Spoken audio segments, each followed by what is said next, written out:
un groupe de jeunes, ils se sont donné un challenge quand ils étaient encore étudiants.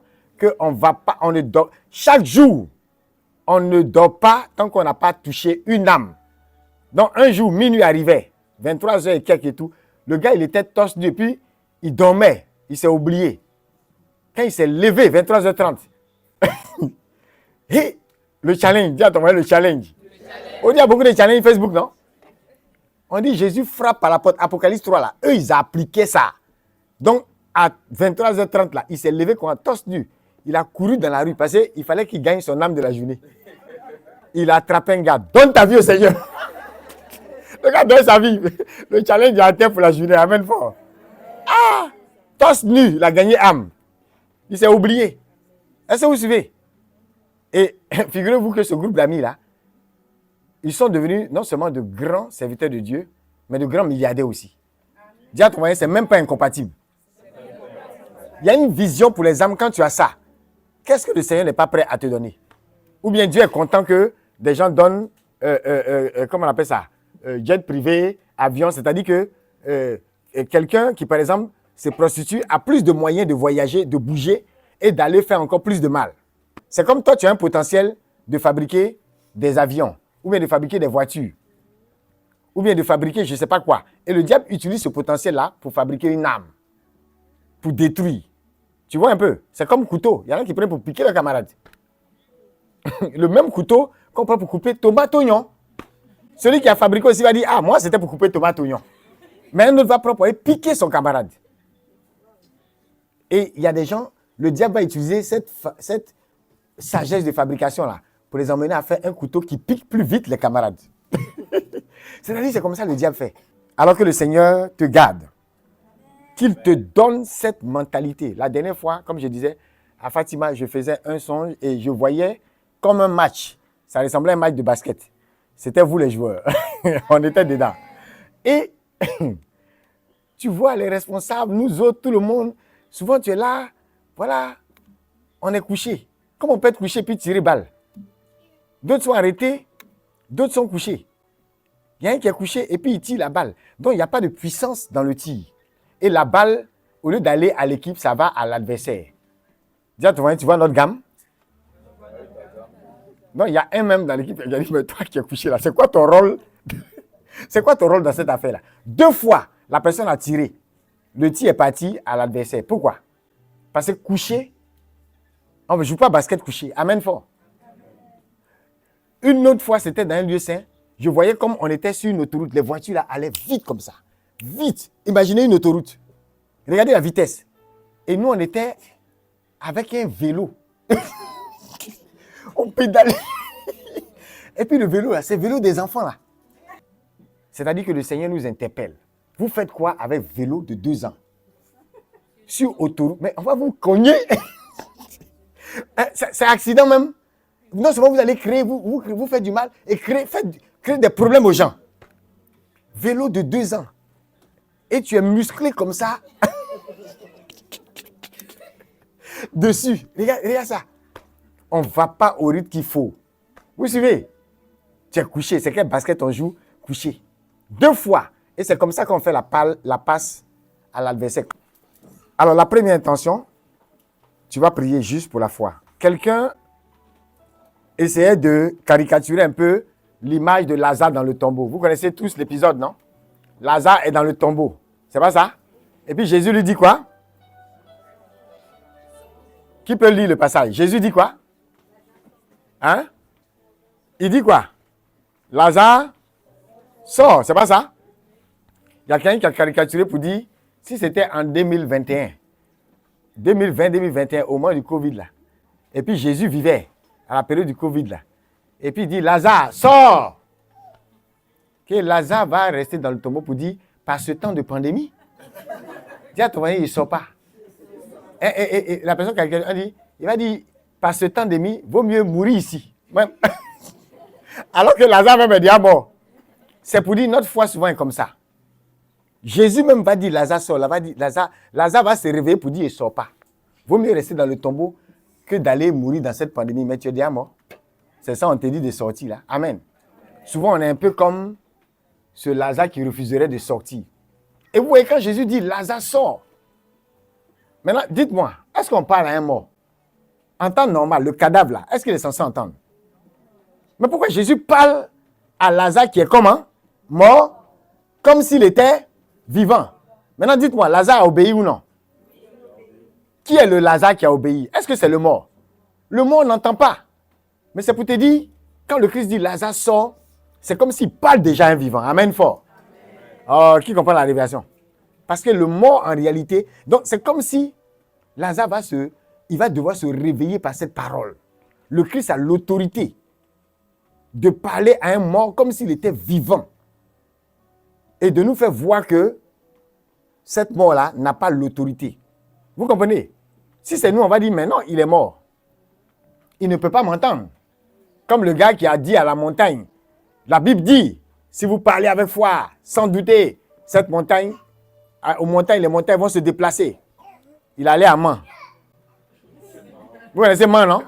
Oui, il y a beaucoup de montagnes en Côte d'Ivoire. Chez vous, il y a beaucoup de montagnes. Où ça? Dans quel pays il y a? Partout, Himalaya, tout. Donc, il est parti et puis il a dit à la montagne, il a pris la Bible, il a lu le passage et puis il a dit à la montagne de se déplacer. La montagne n'a pas bougé.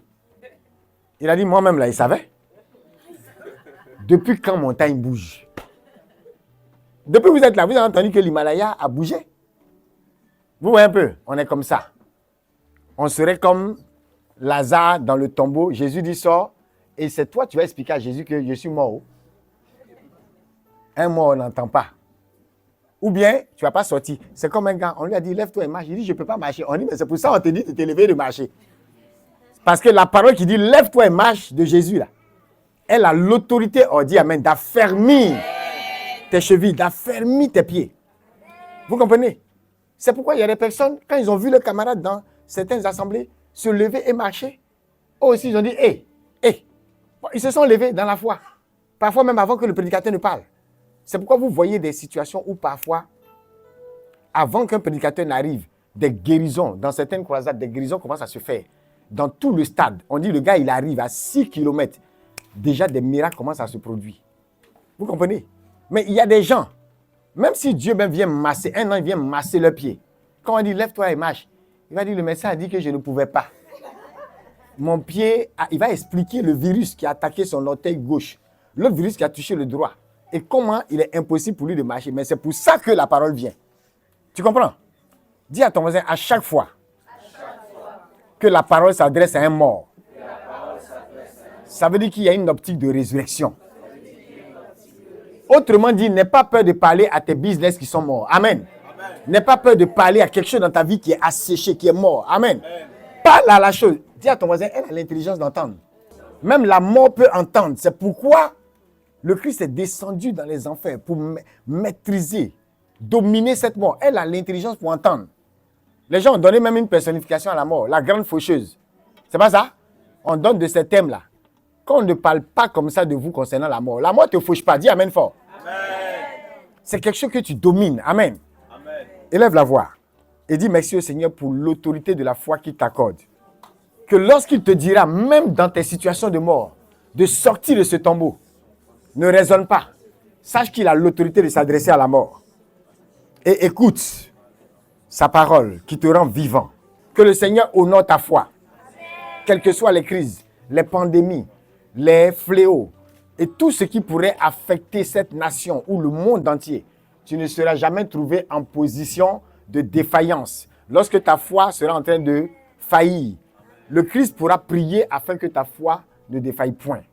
Comme il a dit Pierre, Satan t'a réclamé pour te cribler, mais j'ai prié pour que cette foi-là soit ferme, pour que tu ne défailles point. Le Christ continue d'être ton intercesseur. Dis amen fort. Amen. Que Dieu te garde, que Dieu te bénisse. Amen. Et je vais enfin dire à quelqu'un, dernière intention, dis-lui, tes efforts ne seront pas vains après cette retraite. Il y a un pasteur qui s'est rendu dans un pays pour animer un camp jeune. Et puis, il écoutait un jeune. Pendant 3 après-midi, il a écouté ce jeune qui était fils d'un alcoolique et qui était vraiment blessé par la vie, comme on le constate souvent. Hein? Le gars avait froid et lui a demandé d'entrer à l'intérieur. Et puis, la voix du Saint-Esprit lui dit, il faut lui donner ton pull. Dis à quelqu'un, ton pull. Ah, on dit le pull était joli. Hein? Comme le gars qui a dit à Saint-François de Sales, ton cheval est joli. Hein? Le pull était beau. Donc, c'était quelque chose d'impossible. Il venait de payer ça. Et la voix se fait plus claire. Donne-lui ton pull. Dis à quelqu'un, donne. Et le pasteur s'appelait Paul. Il ne voulait pas. Mais il a fini par accepter. Et ça lui a coûté, en fait. Il y a des choses comme ça, tu as du mal à donner. Donc, il était un peu fâché même contre Dieu. Il y a des gens, toujours, c'est quand tu pries là. Toi, c'est tes nouveaux trucs là. Dieu dit de donner. C'est le bonus de ton salaire. Depuis que tu es né, tu n'as jamais bonus. Premier bonus, tu as là. Dieu dit, prends pour organiser retraite. Donc, il était fâché. Et puis, des années plus tard, il est invité dans le même pays. C'était en Finlande. Pour une mission auprès des couples.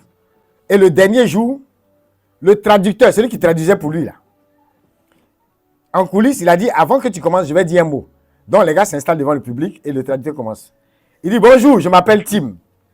Tim, là, c'est le gars à qui il avait donné le pull, hein, il y a des années, qui était blessé par la vie, qui était fils d'alcoolique, là. Et puis, il dit, Marc, c'était, voilà, il parlait du pasteur. Il dit, Marc ne m'a pas reconnu, mais moi, oui. Il y a 16 ans, j'étais dans un camp d'adolescents et Marc a passé beaucoup de temps à m'écouter. Dis à ton voisin, prête une oreille attentive. Je lui ai dit que je ne pourrais jamais me marier et avoir des enfants, car j'étais trop blessé. Ça arrive, non? Qu'autour de nous, à cause de ce qu'on a vécu, il y a des espérances, on ne veut même plus vivre. Je lui ai dit que je ne pourrais jamais me marier et avoir des enfants, car j'étais trop blessé. On parlait depuis un moment et il faisait froid. Paul m'a alors donné son pull. Hein, le pasteur a donné son pull. Il se trouve que c'était la première fois que quelqu'un me donnait quelque chose. Amen fort. Tu as vu, lui, il luttait pour ne pas donner. Alors que quand il a donné, ça a été plus qu'un témoignage. Parce que le gars, il était blessé, mais tout est babadaille d'écoute là, de conseils là. Ça n'a pas fait quelque chose, c'est le pull qu'il a donné. C'était comme un geste profond. Ce geste a débuté quelque chose en moi. C'était la première fois qu'on lui donne quelque chose. Dans Paris, là, vous allez voir, il y a des gens là, ils n'ont jamais reçu quelque chose de quelqu'un. Mais tous les jours, ils ont reçu au moins des injures. Aujourd'hui, je suis marié. Quelqu'un qui ne voulait pas se marier. Et j'ai 2 filles adorables. Et voici le pull. Marc, je te le rends. Il a fait son chemin, il a fait son job. Merci. Amen. Est-ce que vous suivez? C'est le genre de témoignage que tu vas avoir. Et ça veut dire que tes efforts ne sont pas vains. Ce pasteur était dépité. Il pensait n'avoir pas eu une âme. Il pensait n'avoir pas touché. Mais voilà que des années plus tard, un simple geste qu'il a eu à faire a carrément transformé la vie de quelqu'un. Élève la voix, dis merci au Seigneur. Parce que tes plus petits gestes, tes plus petits dons, tes plus petits sacrifices, ce qui ne s'appelle même pas un sacrifice, tes plus petits efforts, même ta petite prière fera une différence dans la vie de quelqu'un. Élève la voix et dis merci au Seigneur parce que tes efforts ne seront pas vains. Élève la voix, dis-lui merci, dis-lui merci, dis-lui merci, dis-lui merci. Bénis Dieu, bénis Dieu, bénis Dieu. Bénis Dieu. Rends grâce. Bénis le Seigneur. Je veux t'entendre, élève la voix. Prophétise. Que le Seigneur fasse de toi un sujet de bénédiction pour quelqu'un qui n'a jamais reçu quoi que ce soit, qui n'a jamais expérimenté cet amour de Dieu. Bénis Dieu. Pour toi, ça ne sera peut-être pas le pull, mais il y a quelque chose de toi, une grâce, une faveur, une prospérité, un bien, quelque chose de bon que Dieu t'accorde et qui pourra aussi faire du bien à quelqu'un. Amen, amen, amen, amen, amen, amen, amen. Dieu te bénisse. Et pendant que tu te prépares pour la messe, souviens-toi de ce que certains n'ont jamais eu l'opportunité de bénéficier de la messe comme toi. Est-ce que tu es au courant de ça? Qu'il y a des gens, pour pouvoir faire la messe, pour pouvoir profiter de ce corps du Christ-là, ils n'avaient même pas la liberté. Comme ce évêque qui a été arrêté par des forces communistes et on l'a assigné à résidence et emprisonné. Et puis, il a dû partir sans avoir le temps de pouvoir prendre ses choses. Imaginez un évêque, il n'a même pas le temps de prendre sa mallette de messe, rien.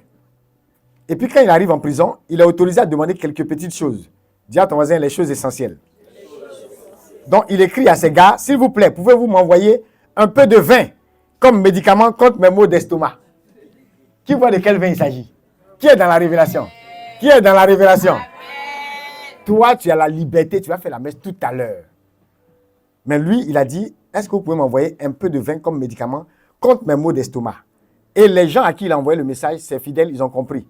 Vous savez ce qu'ils ont envoyé? Ils ont envoyé une petite bouteille de vin pour la messe et des hosties d'un flacon étanche avec l'étiquette « Médicament contre le maux d'estomac ». Amen fort. Acclame Dieu pour la messe. Dis à ton voisin, c'est un médicament. C'est un remède. Effectivement, le pape en parle. La messe comme un remède, l'hostie comme un remède. Donc, il a pu célébrer la messe en prison avec son vin et le médicament contre les maux d'estomac. Dis à ton voisin, cette messe va encore te soigner. Elle sera encore un remède pour chaque aspect de ta vie. Que Dieu te bénisse, que Dieu te bénisse, que Dieu te bénisse. Que la main de Dieu soit sur toi, que la santé divine soit ton pactage. Que sa faveur t'accompagne de jour comme de nuit. Que grâce et bonheur t'accompagnent de jour comme de nuit. Que sa main de bénédiction ne soit jamais ôtée du dessus de ta vie. Acclame le Seigneur, que Dieu te bénisse.